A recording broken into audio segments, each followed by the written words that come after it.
हरिद्वार में माँ गंगा के किनारे बिताए हुए कुछ शाम के अनुभवों को मैं वैसे तो किसी भी जरिए से बयां नहीं कर पाऊंगा, पर ये सच है कि ये मेरे जीवन के कुछ बहुत ही यादगार पल बन गए हैं। वर्ष 2022 में जब सब लोग कोरोना के महामारी को झेलकर वापस अपने ज़िंदगी में लौटने की कोशिश में थे, मैंने भी उत्तराखंड जाने का फैसला किया और कुछ दिन ये नदी किनारे पत्नीमल गेस्ट हाउस में बिताकर आगे ऋषिकेश की तरफ अपना सफर तय किया। पत्नीमल गेस्ट हाउस 200 साल से भी अधिक पुरानी एक हवेली है जिसके बिल्कुल किनारे से गंगा नदी बहती है और मेरे हिसाब से ये हरिद्वार में रहने की सबसे अच्छी जगह है क्योंकि ये कोई होटल ना होकर खुद के घर में रहने का एहसास दिलाती है।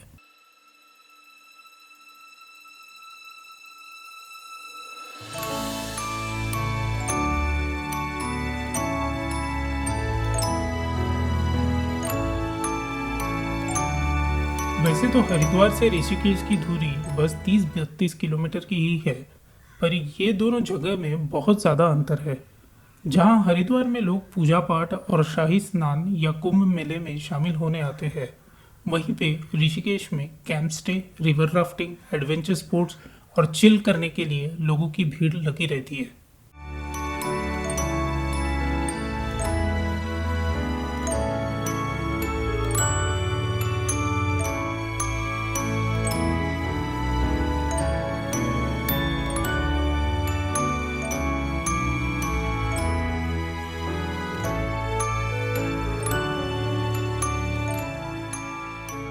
ऐसे बहुत कम ही लोग होंगे जिन्होंने ऋषिकेश में लक्ष्मण झूला के बारे में नहीं सुना होगा, पर यही लक्ष्मण झूला बंद होने के कारण लोगों को बोट सर्विस लेनी पड़ रही थी और मैं भी उन्हीं में से एक था।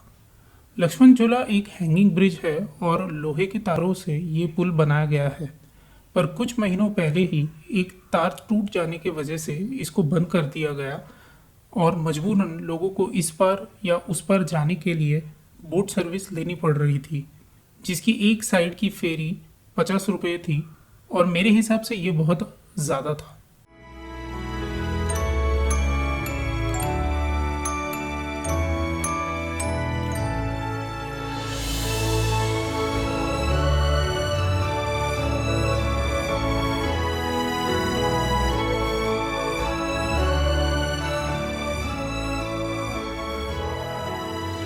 अब मैं उस पार से तपोवन की तरफ आ चुका था और यहाँ राफ्टिंग और स्पीड बोट का मजा लेने वालों की लाइन लगी हुई थी।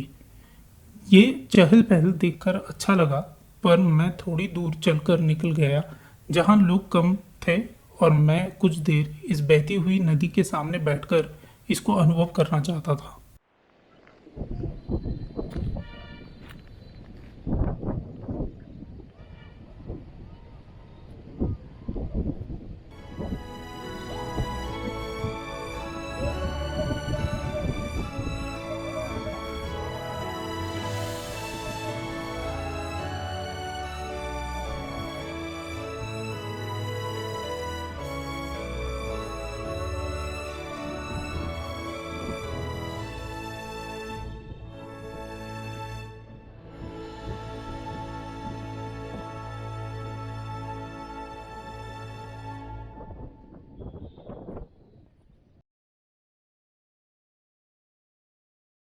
थोड़ी देर नदी किनारे बैठने के बाद और राफ्टिंग करने आए हुए लोगों का उत्साह देखने के बाद मैंने कुछ फोटोज और वीडियोस को कैप्चर करने की सोची।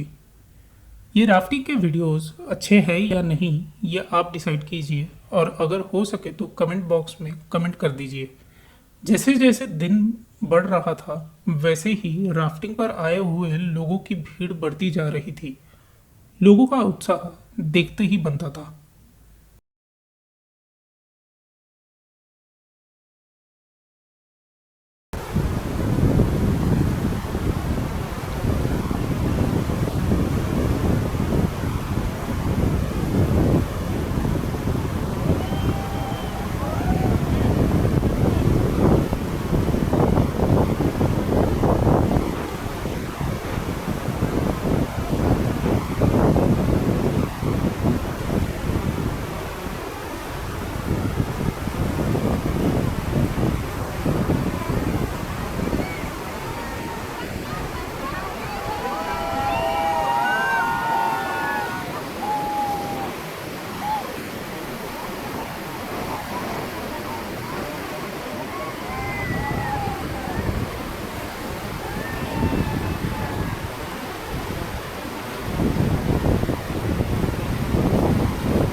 Hello everyone.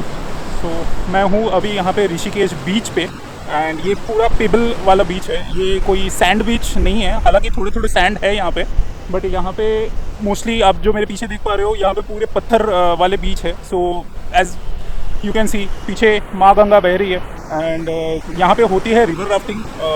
बहुत बहुत से लोग एंजॉय करते हैं यहाँ पे रिवर राफ्टिंग। वहाँ पे कुछ बोट्स जा रहे हैं पीछे एंड ये साइड भी यहाँ पे कुछ बोट्स आने वाले हैं अभी रिवर राफ्टिंग का, मैं आपको बता दूंगा। सो बहुत एंजॉय कर रहा हूँ। वेदर थोड़ा गर्म है यहाँ पे अभी आज, इतनी कुछ ठंडक नहीं है, बट क्लाउडी होने की वजह से इट्स क्वाइट गुड। इतनी कुछ तकलीफ़ नहीं हो रही है।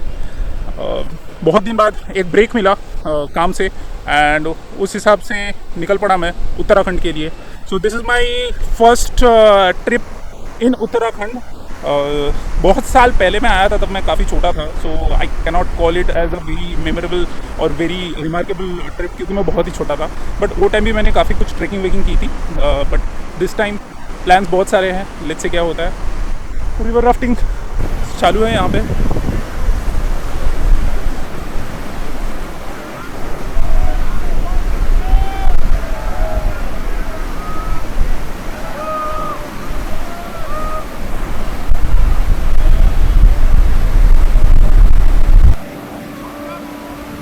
जो घूमने आते हैं वो रिवर राफ्टिंग करते हैं एंड ये जगह बहुत खूबसूरत है। आप अगर पीछे देख पा रहे हो माँ गंगा बह रही है और क्या ज़बरदस्त करंट है इस पानी में, और काफ़ी डीप है ये पानी। सो बहुत मज़ा आया, मैंने अच्छा खासा टाइम स्पेंड किया है यहाँ पे। अब मैं जा रहा हूँ लौट के मेरे होटल। सो ये beach table beach it's quite good, बहुत खूबसूरत सा बीच है ये। A must visit place in Rishikesh.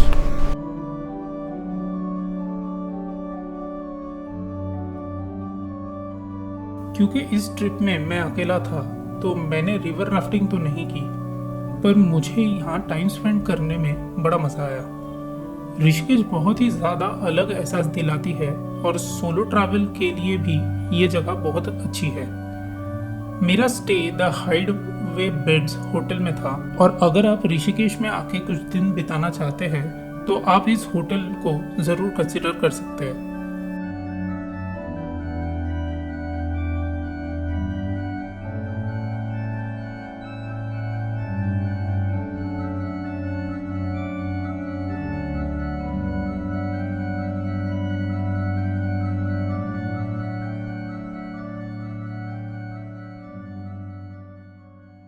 आज मेरे ऋषिकेश में स्टे का आखिरी दिन था, तो मैंने कुछ और वक्त नदी किनारे बिताने की सोची और मेरे इंस्टा अकाउंट के लिए कुछ फोटोज क्लिक करने लगा।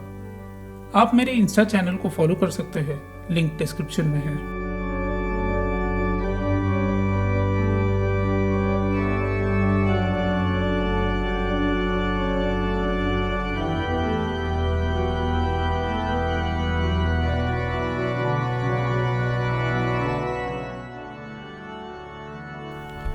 वैसे तो मेरी आगे की ट्रिप अभी बाकी है। चलिए मिलता हूँ आपसे एक नए वीडियो में।